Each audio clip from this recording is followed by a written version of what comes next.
ओम शांताकारं भुजगशयनं पद्मनाभं सुरेशं विश्वाधारं गगनसदृशं मेघवर्णं शुभांगं लक्ष्मीकान्तं कमलनयनं योगभृध्यानगम्यं वन्दे विष्णु भवभयहरणं सर्वलोकैकनाथम्।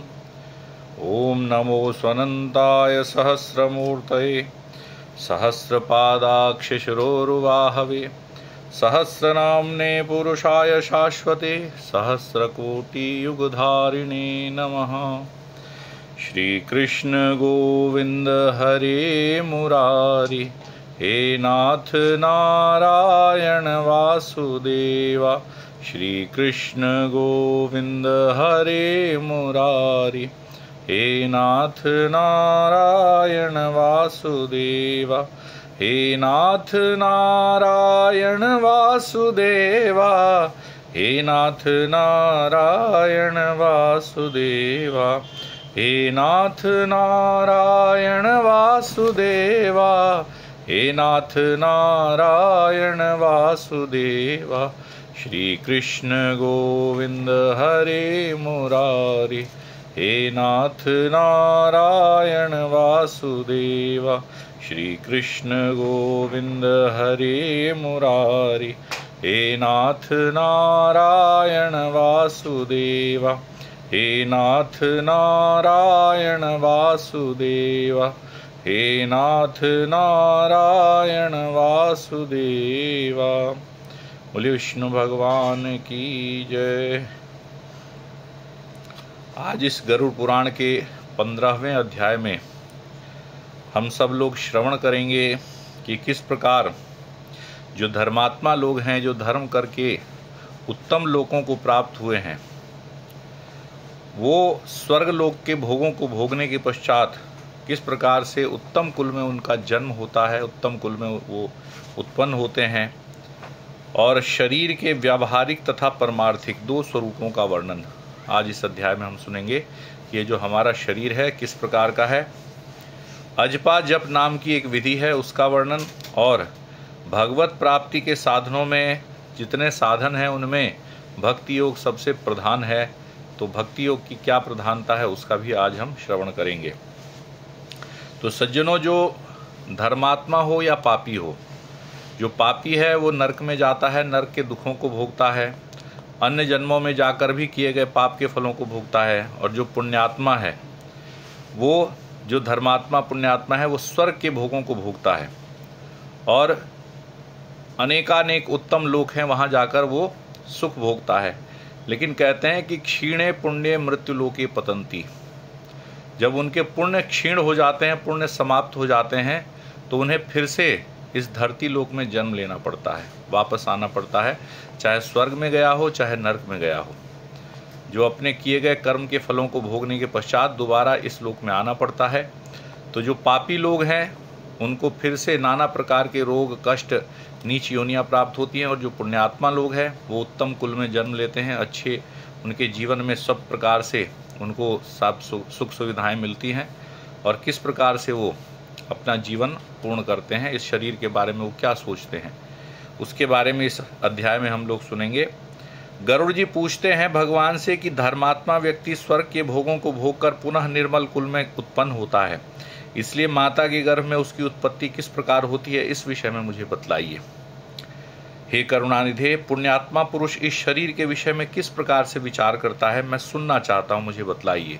तो गरुड़ जी भगवान से पूछ रहे हैं कि जो पुण्यात्मा पुरुष हैं वो अपने शरीर के विषय में किस प्रकार से विचार करते हैं, और किस प्रकार से जब वो उत्तम लोक के भोग लेते हैं तो पुनः माता के गर्भ में किस प्रकार उनकी उत्पत्ति होती है। तब श्री भगवान कहते हैं कि हे गरुड़, तुमने ठीक पूछा है, मैं तुम्हें परम गोपनीय रहस्य बतलाता हूँ। भगवान कहते हैं ये रहस्य बड़ा गोपनीय है, लेकिन मैं तुम्हें बताता हूँ, और इसको जो जान लेता है वह मनुष्य सर्वज्ञ हो जाता है। इस रहस्य के विषय में जिसको ज्ञान हो जाता है, जो इसको जान लेता है, वह सर्वज्ञ हो जाता है, अर्थात संसार में कुछ भी जानना उसे शेष नहीं रहता। तो भगवान कहते हैं कि मैं तुम्हें शरीर के परमार्थिक स्वरूप के विषय में बतलाता हूँ, जो ब्रह्मांड के गुणों से संपन्न है और योगियों द्वारा धारण करने योग्य है। इस परमार्थिक शरीर में जिस प्रकार योगी लोग षट चक्र का चिंतन करते हैं और ब्रह्मरंध्र में सच्चिदानंद स्वरूप ब्रह्म का जिस प्रकार ध्यान करते हैं वह सब सुनो।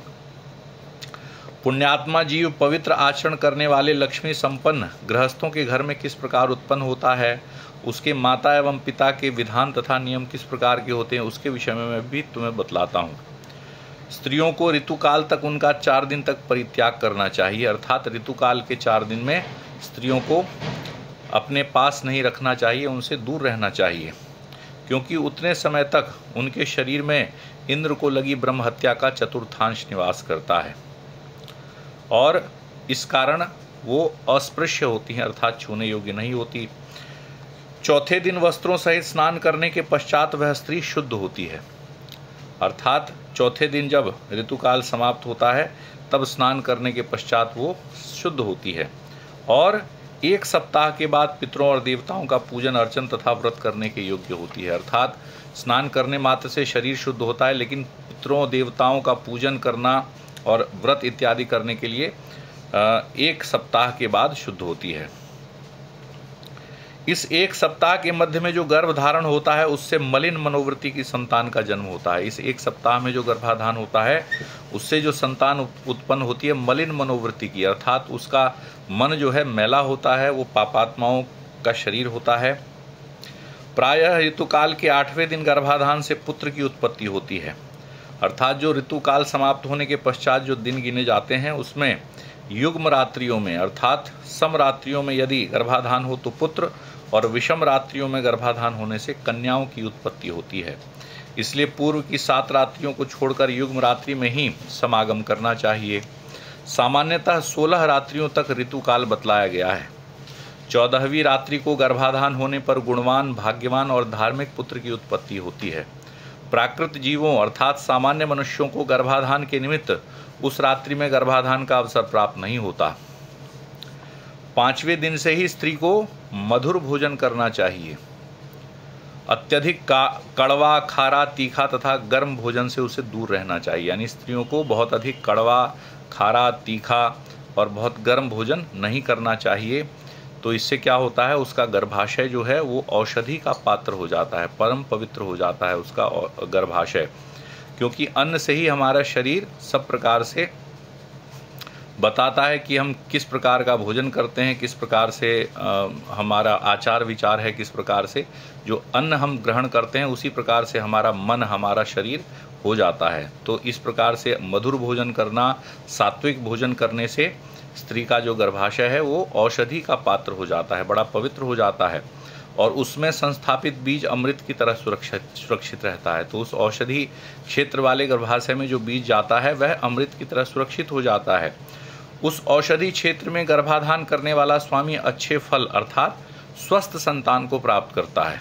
तो उस गर्भाधान में जो बीज बोया जाता है उससे बहुत अच्छा फल उसको प्राप्त होता है और इसका मतलब है कि स्वस्थ संतान, बहुत उत्तम संतान उसको प्राप्त होती है।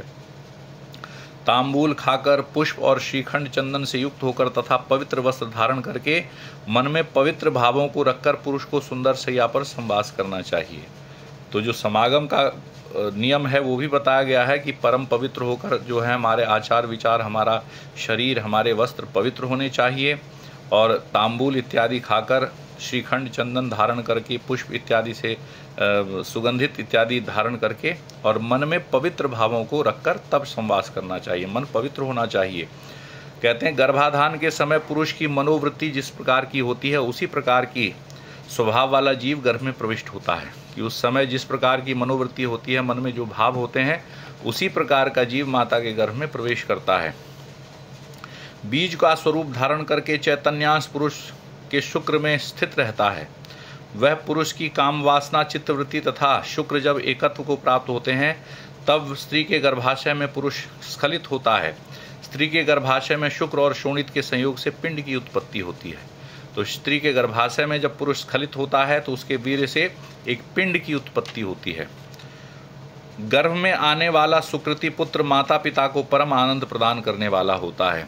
तो पूर्व के अध्यायों में बताया जा चुका है कि किस प्रकार गर्भ में जीव उत्पन्न होकर बढ़ता है, कितने कितने मास में उसके किस प्रकार से अंग बनते हैं, किस प्रकार से उसके शरीर के अवयव बनते हैं और जो सुकृति पुत्र जब आता है, उत्तम कर्म करके गया हुआ अन्य लोकों में पुरुष जब माता पिता के संतान के रूप में आता है गर्भ में, तो वह माता पिता को परम आनंद देने वाला होता है। उसके पुंसवान इत्यादि समस्त संस्कार किए जाते हैं।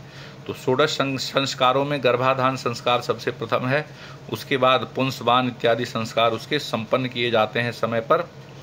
पुण्यात्मा पुरुष ग्रहों की उच्च स्थिति में जन्म प्राप्त करता है। ऐसा पुत्र उत्पन्न जब होता है तब सब आनंदित होते हैं। तो जो अच्छे लोग हैं वो ग्रहों की उच्च स्थिति में, ज्योतिष के अनुसार भी जो उत्तम समय होता है, ऐसे समय में वो जन्म प्राप्त करते हैं। वह पुत्र विद्या और विनय से संपन्न होकर पिता के घर में बढ़ता है और सत्पुरुषों की संसर्ग से सभी शास्त्रों में ज्ञान संपन्न हो जाता है। तो पिता के घर में धीरे धीरे वो बढ़ता है और बहुत अधिक विनयशील होता है, बहुत अधिक विद्या से युक्त होता है और नाना प्रकार के वो ज्ञान को प्राप्त करता है, वो ज्ञानी होता है। वह तरुण अवस्था में दिव्य अंगना का योग प्राप्त करता है और दानशील तथा धनी होता है। जीवन में बहुत अच्छा जीवन साथी उसको मिलता है और वो बहुत पुण्य करने वाला तथा दान इत्यादि करने वाला होता है तथा धन भी उसके पास पर्याप्त होता है। अपने पूर्व में किए हुए तपस्या, तीर्थ सेवन आदि महापुण्य के फल का उदय होने पर वह नित्य आत्मा और अनात्मा अर्थात परमात्मा और उससे भिन्न पदार्थों के विषय में विचार करने लगता है। तो जब उसके पूर्व पुण्य उदय होते हैं तब वह परमात्मा को जानने का प्रयास प्रारंभ करता है। वो सोचने लगता है कि परमात्मा कौन है, क्या उनका स्वरूप है, हम यहाँ क्यों आए हैं, हमारा क्या कर्तव्य है, और जो परमात्मा है वो कैसे हैं, और ये संसार में जितनी चीज़ें हम देख रहे हैं वो क्या हैं, वो उनसे भिन्न कैसे हैं। तो उससे उसे बोध होता है कि सांसारिक मनुष्य भ्रमवश रस्सी में सर्प के आरोप की भांति वस्तु अर्थात सच्चिदानंद ब्रह्म में अवस्तु इत्यादि का प्रपंच अध्यारोपित करता है। तो उसको ये ज्ञान धीरे धीरे होने लगता है कि संसार में जितनी चीज़ें हम देख रहे हैं वो अधिकांश चीज़ें मिथ्या हैं। जिस प्रकार अंधेरे में हम किसी रस्सी को पड़ी हुई देखें तो हमें यह आभास होता है कोई सांप तो नहीं पड़ा, हमें भ्रम हो जाता है। उसी प्रकार कहते हैं इस संसार में जितनी चीज़ें हैं वो भ्रम का कारण है, होती कुछ और है, हमें लगता कुछ और है, वो हमारा अज्ञान है जिस कारण हम उस चीज़ को दूसरी चीज़ समझ लेते हैं। तो उसकी वास्तविकता को जानने के लिए जब वो प्रयास करता है और उस प्रयास से उसकी वास्तविकता जब जान लेता है और उसकी जो मिथ्यावादी प्रकृति है इस संसार की, उसका ज्ञान उसे जब हो जाता है कि संसार असत्य है, झूठा है, तो वह परमात्मा का ही चिंतन करने लगता है, उन्हीं के विषय में सोचने लगता है, क्योंकि वही वास्तविकता है। अब भगवान कहते हैं कि मैं तुम्हें इस शरीर के जो निर्माण हुआ है उसके विषय में तुम्हें बतलाता हूँ कि ये शरीर किस प्रकार से बना है। तो भगवान कहते हैं कि पृथ्वी, जल, अग्नि, वायु तथा आकाश, ये 5 स्थूल भूत कहे जाते हैं। यानी प्रकृति के जो प्रमुख 5 तत्व हैं वो ये स्थूल भूत 5 तत्व हैं। पृथ्वी, जल, अग्नि, वायु, आकाश, ये जो है ये प्रकृति के 5 मूल तत्व हैं। तो इन्हीं 5 मूल तत्वों से ये शरीर हमारा बना है और इसी कारण इसे पंचभौतिक शरीर कहते हैं। अब किस किस तत्व से क्या क्या बना है, किस तत्व से हमारे शरीर का क्या कौन कौन सा अवयव बना है, वो भगवान बता रहे हैं कि हे खगेश्वर, हे गरुड़, त्वचा, हड्डियां, नाड़ियां, रोएं तथा मांस, ये 5 भूमि के गुण हैं। अर्थात भूमि जो है वो इन सब का निर्माण करती है।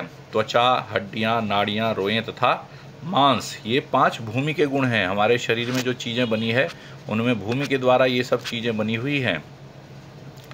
और इसके अतिरिक्त और क्या है कि इसके अतिरिक्त कहते हैं कि लार, मूत्र, वीर्य, मज्जा तथा रक्त, ये 5 जल के गुण हैं। तो जो भी द्रव पदार्थ हमारे शरीर में है जल के गुणों से युक्त, वो है लार, यानी हमारे मुंह में जो थूक आता है वो, तथा हम जो मूत्र त्याग करते हैं।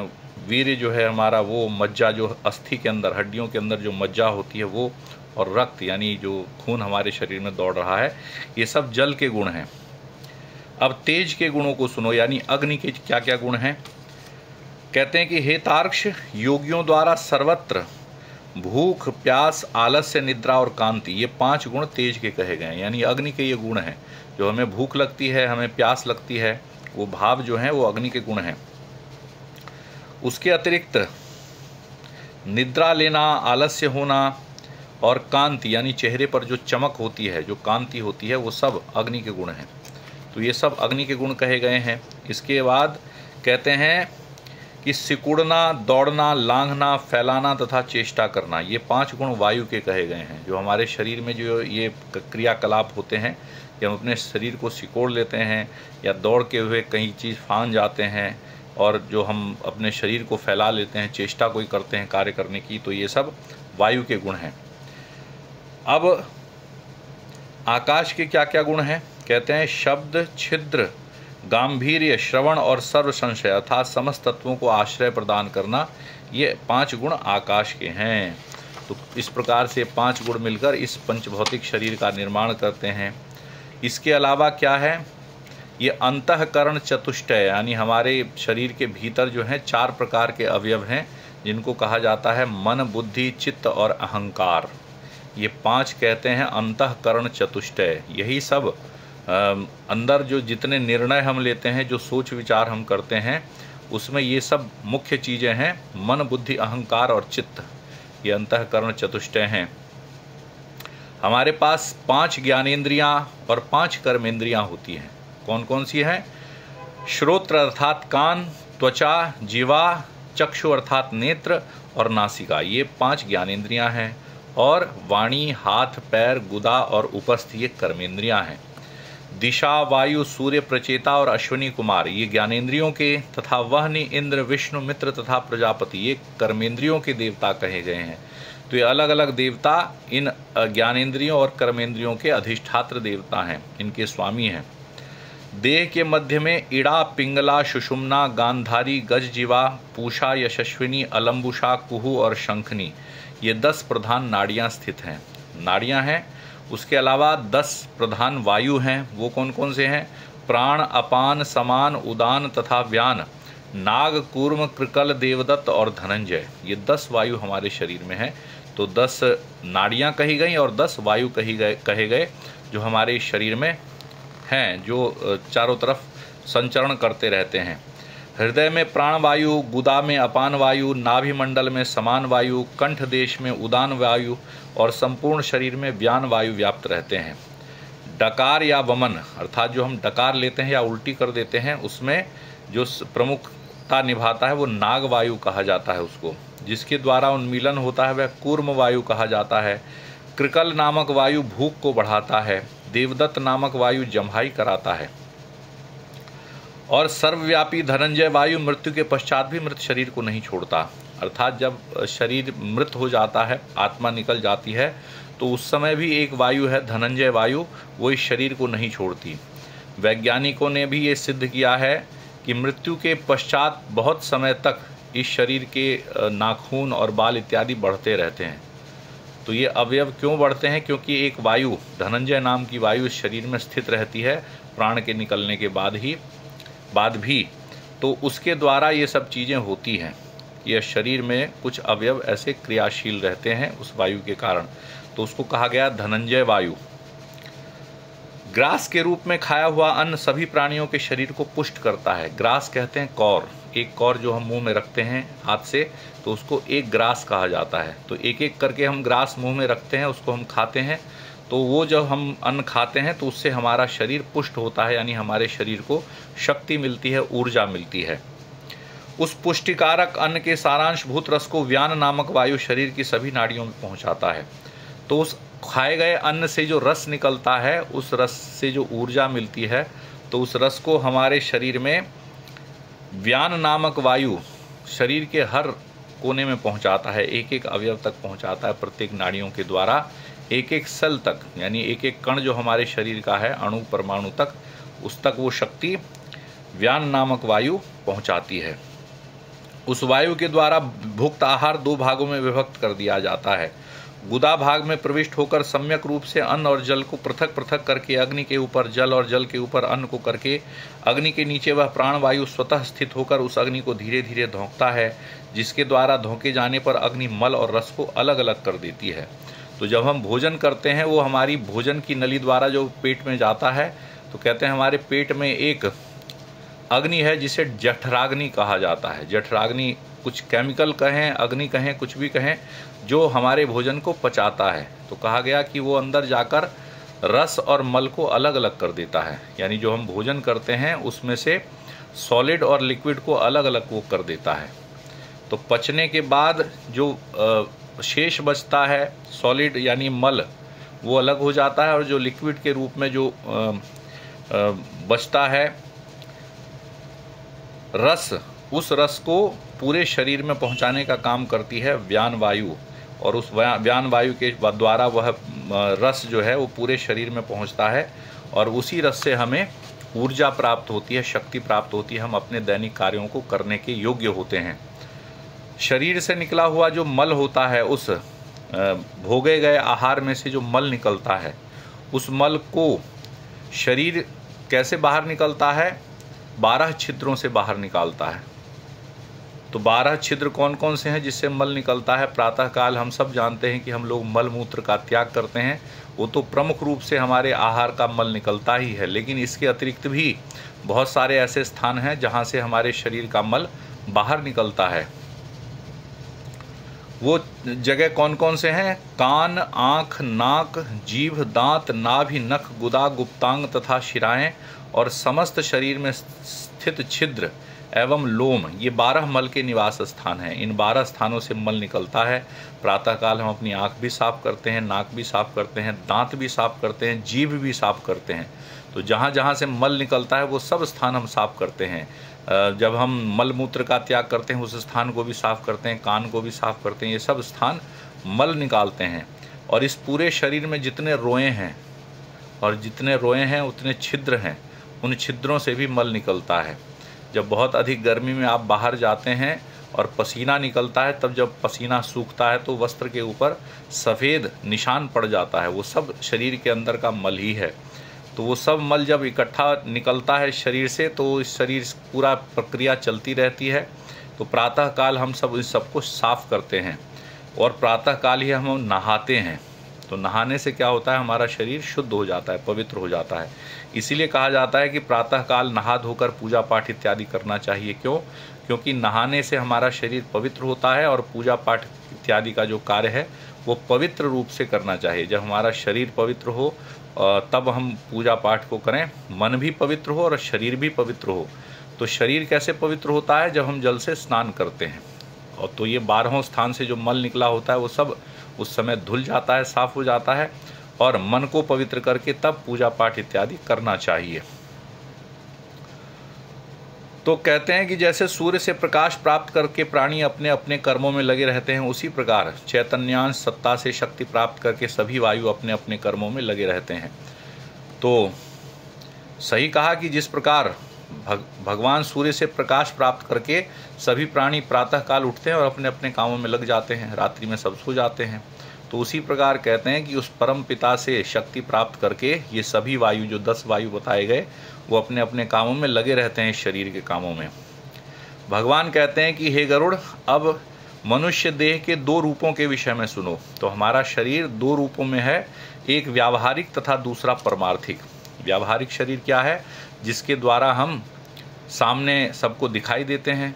2 नाक के छेद, 2 आँखें, 2 कान, मुख, ये शरीर, हाथ पैर, बाल इत्यादि ये सब दिख रहा है, ये सब इसको कहते हैं व्यावहारिक शरीर, जिसके द्वारा हम सांसारिक सब कार्य करते हैं, व्यवहार करते हैं, इसको व्यावहारिक शरीर कहा जाता है। और दूसरा शरीर है परमार्थिक, जो आंतरिक शरीर है। तो दोनों में अंतर क्या है वो यहाँ बता रहे हैं भगवान। कहते हैं कि व्यावहारिक शरीर में 3.5 करोड़ रोए हैं। तो रोम है हमारे पूरे शरीर में, छोटे छोटे छिद्र और बाल दिखाई देते हैं, उनको रोएं कहा जाता है, रोम कहा जाता है। वो 3.5 करोड़ रोए हैं हमारे शरीर में। और केश यानी बालों की संख्या कितनी है? 7 लाख, लगभग 7 लाख बाल हमारे शरीर पर होते हैं। इसके अलावा 20 नख यानी 20 नाखून हमारे पूरे शरीर में होते हैं, 5-5 नाखून दोनों हाथों में और 5-5 दोनों पैरों में। तो 20 नख यानी नाखून हमारे शरीर में है, तथा 32 दांत इसमें बताए गए हैं, यानी हमारे शरीर में मुख में 32 दांत हैं। तो ये व्यावहारिक शरीर में ये सब चीज़ें हैं। इसके अलावा कहते हैं कि इस शरीर में 1000 पल मांस, 100 पल रक्त, 10 पल मेदा, 70 पल त्वचा, 12 पल मज्जा और 3 पल महारक्त होता है। तो ये पल जो है ये नाप तौल की एक इकाई है। आजकल तो हम किलोग्राम और ग्राम में सब चीज़ें नापते हैं, क्विंटल में, टन में, मीट्रिक टन में, इस प्रकार से हम तोल का नाप हम करते हैं। लेकिन पूर्व काल में अलग तोल की इकाइयाँ होती थी। तोला, माशा, छटांक, रत्ती, मन इत्यादि ये सब जो है अपनाई जाती थी तोल की इकाई में इन सब शब्दों को। इसी प्रकार पल भी एक इकाई है। पल क्या होता है? 64 माशे का एक तौल है, एक माप है जिसको पल कहा जाता है। और कुड़ब जो है ये 10 माशे का एक कुड़ब होता है। तो कहते हैं कि इस प्रकार हमारे शरीर में 1000 पल मांस, 100 पल रक्त, 10 पल मेदा, 70 पल त्वचा, 12 पल मज्जा और 3 पल महारक्त होता है। पुरुष के शरीर में 2 कुड़ब शुक्र और स्त्री के शरीर में 1 कुड़ब रज होता है। इस पूरे शरीर में 308 प्रकार की हड्डियां हैं। शरीर में स्थूल और सूक्ष्म रूप से करोड़ों नाड़ियां हैं। नाड़ियां यानी जो रक्त प्रवाह होती है हमारे शरीर में, नसें, वो करोड़ों हैं। इनमें भी 50 पल पित्त और उसका आधा अर्थात 25 पल कफ बताया गया है। तो पित्त और कफ इत्यादि जो हैं वो भी हमारे शरीर में पल के हिसाब से हैं, नाप से हैं।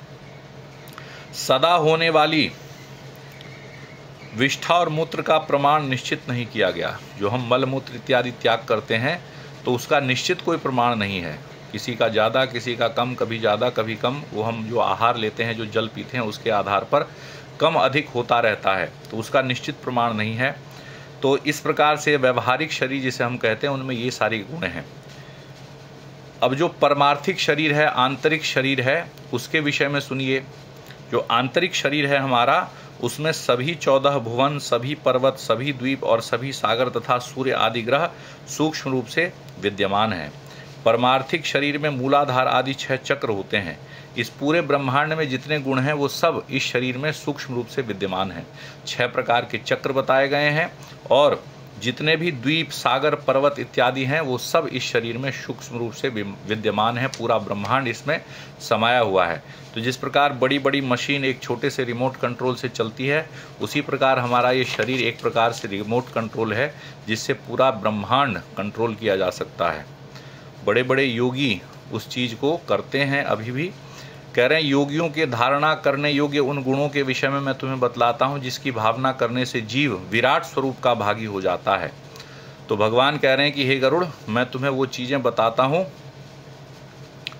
और उससे क्या होता है, उसकी साधना कर लेने से जीव विराट स्वरूप का भागी हो जाता है। वो स्वयं अपने आप ही उस विराट स्वरूपी भगवान के समीप पहुंच जाता है। वो अनेक प्रकार की शक्तियां उसको प्राप्त हो जाती हैं।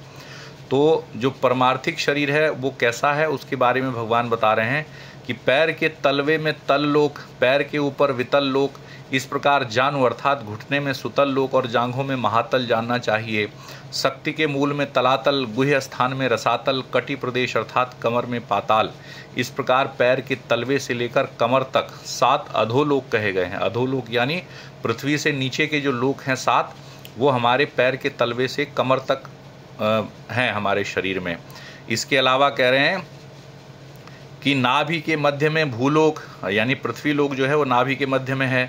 नाभि के ऊपर भुवर लोक, हृदय में स्वर लोक, कंठ में महर लोक, मुख में जन लोक, ललाट में तपोलोक और ब्रह्मरंध्र में सत्य लोक स्थित है। इस प्रकार ये जो 14 लोक हैं ये हमारे इस शरीर में स्थित रहते हैं।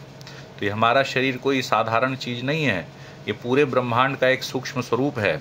इसके अलावा कह रहे हैं कि त्रिकोण के मध्य में मेरु, अधः कोण में मंदर, दाहिने कोण में कैलाश, वाम कोण में हिमाचल, ऊर्ध्व रेखा में निषद, दाहिनी रेखा में गंधमादन तथा बाईं रेखा में रमणाचल नामक कुल पर्वत स्थित है। इस प्रकार ये 7 पर्वत जो हैं, कुल पर्वत, वो भी हमारे इस शरीर में स्थित रहते हैं। इसके अतिरिक्त क्या है कि जो 7 द्वीप हैं वो भी इस शरीर में सूक्ष्म रूप से विद्यमान हैं। अस्थि यानी हड्डियों में जम्बू द्वीप है, मज्जा में यानी अस्थियों के अंदर जो मज्जा होती है उसमें शाक द्वीप है, जो हमारे शरीर का मांस है उसमें कुश द्वीप है, जो शिराएं हैं हमारे शरीर में, नाड़ियां हैं उसमें क्रौंच द्वीप है, जो हमारी त्वचा है उसमें शालमली द्वीप है, जितने हमारे रोम समूह है उसमें गोमेद द्वीप है, और जो हमारे नख हैं, नाखून हैं, उसमें पुष्कर द्वीप स्थित है। इस प्रकार सारे द्वीप हमारे शरीर में स्थित है। अब सागर जो हैं, सप्त सागर, वो कहाँ कहाँ हैं, सागरों की स्थिति अब सुनिए। कि हे वितनासुत अर्थात हे गरुड़, क्षार समुद्र मूत्र में, क्षीर सागर दूध में, सुरा का सागर कफ में, घृत का सागर मज्जा में, रस का सागर शरीरस्थ रस में और दधि सागर रक्त में समझना चाहिए। लंबिका स्थान अर्थात कंठ के लटकते हुए भाग अथवा उपजीवा या काकल में कि स्वादुदक सागर को समझना चाहिए। अब ग्रहों की स्थिति किस प्रकार से है? भगवान कहते हैं नाद चक्र में सूर्य, बिंदु चक्र में चंद्रमा, नेत्रों में मंगल और हृदय में बुध को स्थित समझना चाहिए। विष्णु स्थान अर्थात नाभि में स्थित मणिपूरक चक्र में बृहस्पति तथा शुक्र में शुक्र स्थित है। नाभि स्थान अर्थात नाभि गोलक में शनि स्थित है और मुख में राहु स्थित कहा गया है।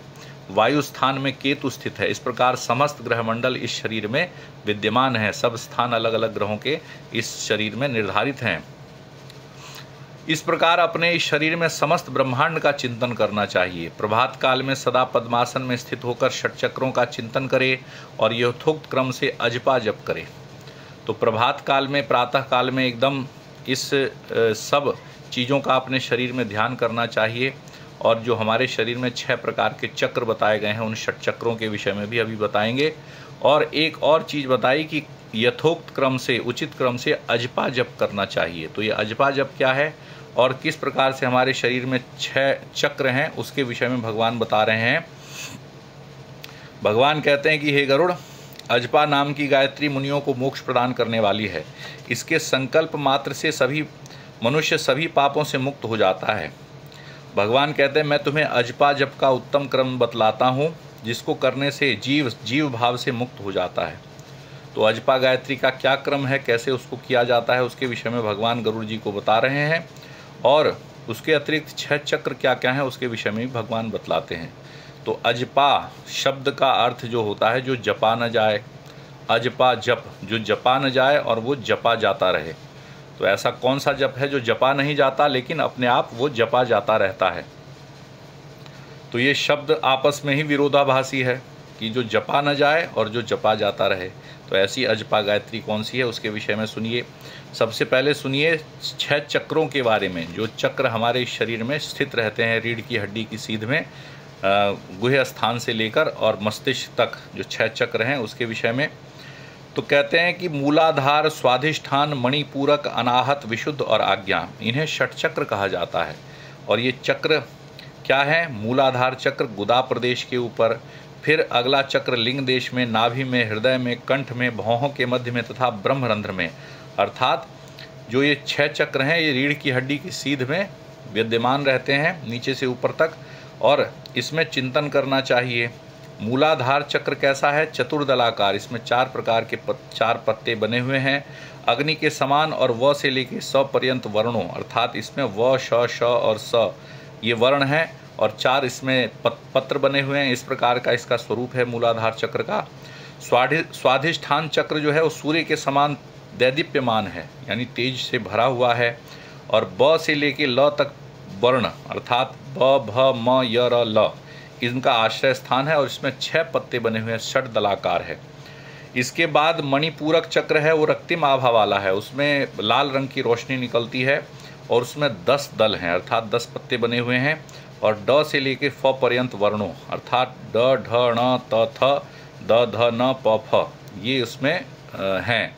और जितने भी हमारे वर्णमाला में जो हमारा क, ख, ग, घ, अ, आ, इ, ई वर्णमाला है हमारे, वो सब एक प्रकार की ध्वनियाँ हैं और बहुत ही शक्तिशाली ध्वनियाँ हैं।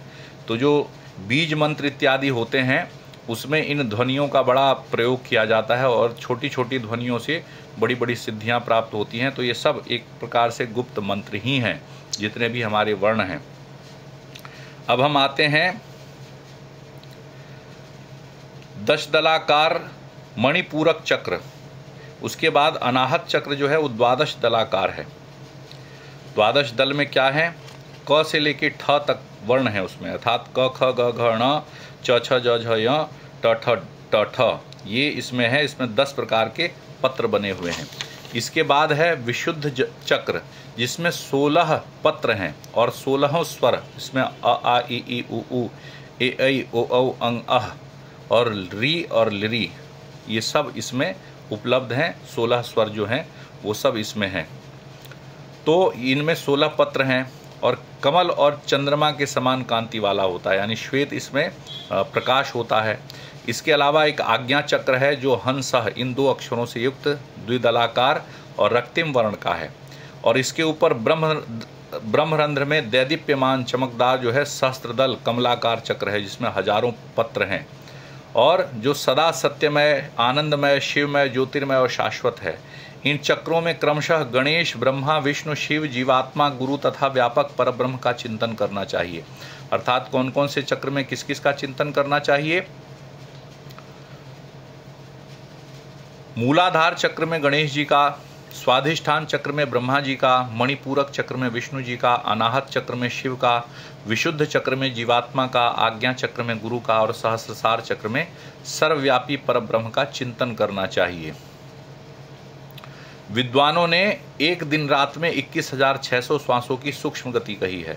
अब अजपा गायत्री क्या है, इसके विषय में भगवान बतलाते हैं कि एक रात दिन में, यानी पूर्ण रात्रि और दिन जब बीतता है, 24 घंटे बीतते हैं, तो हम 21,600 बार सांस लेते हैं। जो हमारे सांसों की संख्या है लगभग 21,600 है 24 घंटे में। और जब भी कोई कार्य होता है तो क्रिया की प्रतिक्रिया के स्वरूप कुछ ध्वनि उत्पन्न होती है। अगर आप बहुत तेज ताली बजाएं हाथों से तो ध्वनि होगी, या बहुत अधिक आप तेज किसी चीज़ को हवा में घुमाएं, किसी छड़ी को हवा में घुमाएं तो भी साए साए की आवाज़ आती है। तो कोई चीज़ बड़ी तेज़ी से जब हवा में जाती है तो उससे ध्वनि उत्पन्न होती है। इसी प्रकार यदि हम जोर से सांस लें तो भी बहुत सारी ध्वनि उत्पन्न होती है। तो ये सांसों की जो ध्वनि है वो कैसी है कि हंग का उच्चारण करते हुए सांस बाहर निकलता है और सह की ध्वनि करते हुए अंदर प्रविष्ट होता है। यानी जब हम सांस खींचते हैं तो सह की ध्वनि होती है और जब हम बाहर निकालते हैं तो हंग का उच्चारण होता है। इस प्रकार क्या हुआ, हंसह हंसह। तो जो हम श्वास लेते हैं उससे सूक्ष्म रूप से ये ध्वनि निकलती है, हंसह हंसह।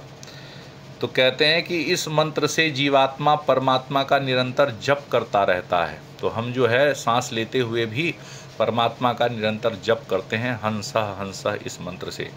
तो कहते हैं इसी को अजपा गायत्री कहा जाता है।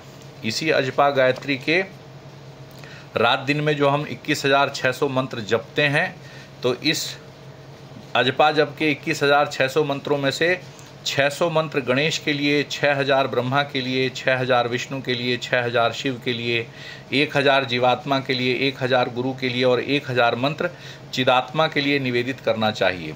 श्रेष्ठ संप्रदाय वेत्ता अरुण आदि मुनि भी इन षट चक्रों में किरण के रूप में स्थित गणेश आदि देवताओं का चिंतन करते हैं। तो सब प्रकार से ये जो अजपा गायत्री है ये मुनियों को भी मोक्ष प्रदान कर देती है। तो जो कोई कार्य अनायास होता रहे, उसमें हमारा कोई कंट्रोल ना हो, क्योंकि यदि हम सांस रोक लेंगे तो समाप्त हो जाएगा जीवन। क्योंकि हम योगी और साधक नहीं हैं। कई कई योगी तो अपनी सांस को भी जीत लेते हैं, बिना सांस लिए भी वो जीवित रह सकते हैं। लेकिन हम साधारण मनुष्य क्या हैं कि अगर हम सांस रोक लें तो मृत्यु हो जाएगी। तो इस प्रकार कहते हैं कि मुनि लोग अपने शिष्यों को बताते हैं इस अजपा गायत्री के विषय में। और इन चक्रों में कहते हैं कि महापुरुषों की प्रवृत्ति को ध्यान में रखकर इन चक्रों में इन सभी देवताओं का, जिन जिन स्थान पर जिस जिस देवता का निवास है उनका ध्यान करना चाहिए। सभी चक्रों में अनन्य भाव से उन देवताओं की मानस पूजा करके गुरु के उपदेश के अनुसार अजपा गायत्री का जप करना चाहिए। तो गुरु के उपदेश के अनुसार जो भी साधन है, जो भी योग क्रिया है, उसको अपने आप नहीं करना चाहिए। किसी गुरु के समीप जाकर उसको सीख कर तब करना चाहिए। खुद गुरु नहीं बन जाना चाहिए। किसी गुरु के समीप जाकर इन सब चीज़ों को सीखने के पश्चात ही इन क्रियाओं को करना चाहिए, क्योंकि योगिक क्रियाएं बहुत शक्तिशाली होती हैं। इन सभी चक्रों में अनन्य भाव से उन देवताओं का पूजन करके गुरु के उपदेश के अनुसार अजपा गायत्री का जप करना चाहिए। इसके बाद ब्रह्मरंध्र में अधोमुख रूप में स्थित सहस्रदल कमलाकार चक्र का चिंतन करना चाहिए तथा वर तथा अभय मुद्रा युक्त दोनों हस्त कमलों की स्थिति वाले श्री गुरु का ध्यान करना चाहिए उन चक्रों में। कहते हैं गुरु चरण से निकली हुई अमृतमयी धारा से अपने शरीर को प्रक्षालित होता हुआ सचिंतन करें। फिर पंचोपचार से पूजा करके स्तुति पूर्वक प्रणाम करना चाहिए। तदनंतर कुंडलिनी का ध्यान करना चाहिए। तो कुंडलिनी क्या है कि कुंडलिनी है जो हमारी नाभि मंडल में स्थित रहती है और इन षट चक्रों में ऊपर नीचे भ्रमण करती रहती है, घूमती रहती है। और सब प्रकार से अपने शरीर को गुरु चरणों से निकली हुई अमृतमयी धारा से धुलता हुआ सा प्रतीत करे, तो गुरु की कृपा भी बहुत आवश्यक है। कहते हैं कि ये षट चक्र में कुंडलिनी 3.5 वलय में स्थित होकर ऊपर नीचे की ओर संचरण करती रहती है। फिर कहते हैं ब्रह्मरंध्र से बहिर्गत सुषुम्ना नामक धाम अर्थात प्रकाश मार्ग का ध्यान करना चाहिए, और इस मार्ग से जाने वाले पुरुष विष्णु के परम पद को प्राप्त करते हैं। तो जो इस मार्ग से चले जाते हैं वो भगवान श्री विष्णु के परम पद को प्राप्त कर लेते हैं। इसके लिए क्या करना चाहिए? तो ब्रह्म मुहूर्त में इसके लिए सनातन स्वरूप का सदा ध्यान करना चाहिए, भगवान के अनंत स्वरूप का ध्यान करना चाहिए। तो ब्रह्म मुहूर्त यानी बिल्कुल प्रातः काल का जो मुहूर्त होता है उसमें इन सब चीज़ों को करना चाहिए। तो इस मुहूर्त में क्यों करना चाहिए? क्योंकि ये मुहूर्त साधना इत्यादि के लिए बहुत अधिक महत्वपूर्ण है, बहुत अधिक उत्तम बताया गया है। तो इसलिए इस सब चीज़ों की साधना का कार्य जो है ब्रह्म मुहूर्त में ही कर लेना चाहिए, क्योंकि ब्रह्म मुहूर्त में किया गया साधन बहुत अधिक फलदायी होता है। कहते हैं इस प्रकार गुरु के उपदेश से मन को निश्चल बनाए, अपने प्रयत्नों से ऐसा न करे, क्योंकि गुरु उपदेश के बिना साधक का पतन हो सकता है। यानी स्वयं यदि हम अपने आप गुरु बन के इन सब चीज़ों को करने लगेंगे तो पतन भी हो सकता है, अर्थात मन मस्तिष्क इससे खराब भी हो सकता है। कई लोग मानसिक रूप से विक्षिप्त भी हो जाते हैं, पागल भी हो जाते हैं इन चीज़ों को, जो संभाल नहीं पाते, क्योंकि बिना गुरु के उपदेश से इन चीज़ों को नहीं करना चाहिए। ये बहुत अधिक शक्तिशाली हैं, और अचानक कोई बहुत अधिक शक्तिशाली किसी के शरीर में आ गई तो उसका जो दिमागी संतुलन है वो भी खराब हो जाता है। तो इसलिए कोई भी योग साधना इत्यादि है वो गुरु के पास जाकर उसको सीख कर ही करना चाहिए। इस प्रकार अंतर्याग संपन्न करके बहिर्याग का अनुष्ठान करना चाहिए। तो ये चीज़ें हैं अंतर्याग हैं, अंदर का यज्ञ है। तो इस अंतर्याग यानी भीतर के यज्ञ के लिए किसी भी सामग्री की ज़रूरत नहीं होती कि इस स्थान पर आप आसन लगाकर बैठकर इस अंतर्याग को यानी भीतर के यज्ञ को संपन्न कर सकते हैं। फिर बहिर्याग का अनुष्ठान करना चाहिए। बहिर्याग क्या है? बाहर का यज्ञ। इसमें क्या होता है? तो कहते हैं स्नान संध्या इत्यादि कर्म करने चाहिए। प्रातः उसका स्नान किया और संध्या पूजन करते हैं तो संध्या पूजन किया। विष्णु और शिव की पूजा करनी चाहिए। देवी देवता जो भी हमारे पंच देवता हैं उन सब का पूजन करना चाहिए। देह का अभिमान रखने वाले अर्थात अपने इस पंच भौतिक शरीर को ही सब कुछ समझने वाले लोगों की वृत्ति अंतर्मुखी नहीं होती। यानी जो संसार के चक्र में ही फंसे हुए लोग हैं, इस शरीर के चक्र में ही फंसे हुए लोग हैं कि यही सब कुछ है, यही सब जानते हैं, तो उनकी वृत्ति अंतर्मुखी नहीं होती, यानी वो भीतर नहीं जा सकते। भीतर में क्या क्या है तो सब बताया कि पूरा ब्रह्मांड भीतर में है, वो भीतर में जाके उसको खोज ही नहीं सकते, क्योंकि उनका मन बाहर ही घूमता रहता है। तो कहते हैं कि इस देह का अभिमान जिनको है, इस संसार में जो लिपटे हुए हैं, इसी माया में जो उलझे हुए हैं, उनकी वृत्ति अंतर्मुखी यानी वो भीतर नहीं जा सकते। तो उनके लिए क्या है, वो कैसे मोक्ष प्राप्त कर सकते हैं? तो भगवान कहते हैं उनके लिए सरलता पूर्वक की जा सकने वाली मेरी भक्ति ही मोक्ष का साधन है। तो सबसे सरल क्या है मुक्ति प्राप्त का साधन? भगवान की भक्ति। निश्चल रूप से यदि भगवान की हम भक्ति करें तो बड़ी आसानी से मुक्ति प्राप्त हो सकती है, क्योंकि कहा भी गया है कि कलयुग केवल नाम आधारा, सुमिर सुमिर नर उतरहि पारा। पार उतरने का मतलब है मुक्ति प्राप्त कर लेना, इस संसार सागर के चक्र से निकल जाना। तो कलयुग में ये सबसे सरल उपाय है। तो भगवान कहते हैं कि यद्यपि तपस्या और योग साधना आदि मोक्ष के मार्ग हैं, सबसे जो प्रमुख मार्ग हैं वो तपस्या और योग साधना है, क्योंकि बड़े बड़े ऋषि मुनि साधक इत्यादि भगवान के भक्त इत्यादि तपस्या और योग साधना से मुक्ति को प्राप्त हुए हैं। परंतु कह रहे हैं कि इस संसार चक्र में फंसे हुए, जिनकी बुद्धि इस संसार में ही लगी हुई है, इस शरीर में ही लगी हुई है, इससे आगे वो कुछ देख नहीं पाते, इसके भीतर नहीं जा पाते, उनके उद्धार के लिए मेरा भक्ति मार्ग ही सबसे सरल उपाय है। भगवान कहते हैं ब्रह्मा आदि देवों ने वेद और शास्त्र का बार बार विचार करके 3 बार यही सिद्धांत प्रस्तुत किया है। तो भगवान ब्रह्मा जी ने भी इसी सिद्धांत को माना है, इसी सिद्धांत को प्रमुखता दी है कि भगवान की सच्ची भक्ति ही मोक्ष का साधन है कलयुग में फंसे हुए लोगों के लिए, जिनकी वृत्ति अंतर्मुखी, जो तपस्या नहीं कर सकते, योग साधना नहीं कर सकते, भक्ति नहीं कर सकते, उनके लिए साधारण रूप से भगवान का भजन करना, भगवान की भक्ति करना निश्चल रूप से वही मोक्ष का साधन हो सकती है। भगवान कहते हैं यज्ञादि सत्कर्म भी अंतःकरण की शुद्धि के हेतु हैं, अर्थात जो यज्ञ इत्यादि करते हैं वो भी, उससे भी अंतःकरण यानी मन शुद्ध होता है, और इस शुद्धि के फलस्वरूप मेरी भक्ति प्राप्त होती है। तो जब भक्ति प्राप्त हो जाती है भगवान की, तो इससे क्या होता है, व्यक्ति पुनः जन्म मरण रूपी दुखों से पीड़ित नहीं होता, अर्थात जन्म और मृत्यु जो सबसे बड़ी दुख है संसार के। तुलसीदास जी ने भी रामायण में ये कहा है, रामचरितमानस में, कि जन्मत मरत दुसह दुख हुई। दुसह का अर्थ है जो सहा न जाए, अत्यधिक कष्टकारी जो स्थिति है वो जन्म और मृत्यु की है। तो जन्म और मृत्यु के दुख से वो पीड़ित नहीं होता, यानी मुक्त हो जाता है, मुक्ति प्राप्त कर लेता है। भगवान कहते हैं कि हे गरुड़, जो सुकृति मनुष्य इस प्रकार का आचरण करता है वह मेरी भक्ति की योग से सनातन मोक्ष पद को प्राप्त कर लेता है। तो जो सुकृति मनुष्य, पुण्यात्मा मनुष्य इस प्रकार के आचरणों को करता है, क्या योग साधना करता है, तपस्या करता है, भक्ति करता है, तो उन सब की मुक्ति हो जाती है, वो सब मोक्ष को प्राप्त कर लेते हैं। इस प्रकार गरुड़ पुराण के अंतर्गत सुकृति जन जन्माचरण निरूपण नामक 15वां अध्याय पूर्ण हुआ। तो ये 15वां अध्याय इस प्रकार पूर्ण होता है, जिसका नाम है सुकृति जन जन्माचरण निरूपण।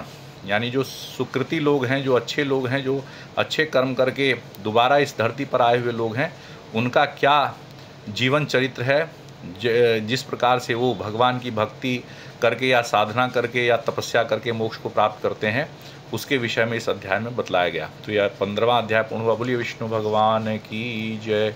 श्री कृष्ण गोविंद हरे मुरारी, हे नाथ नारायण वासुदेवा। श्री कृष्ण गोविंद हरे मुरारी, हे नाथ नारायण वासुदेवा। हे नाथ नारायण वासुदेवा, हे नाथ नारायण वासुदेवा। श्री कृष्ण गोविंद हरे मुरारी, हे नाथ नारायण वासुदेवा। हे नाथ नारायण वासुदेवा, हे नाथ नारायण वासुदेवा। बोलिए वृंदावन बिहारी लाल की जय, विष्णु भगवान की जय।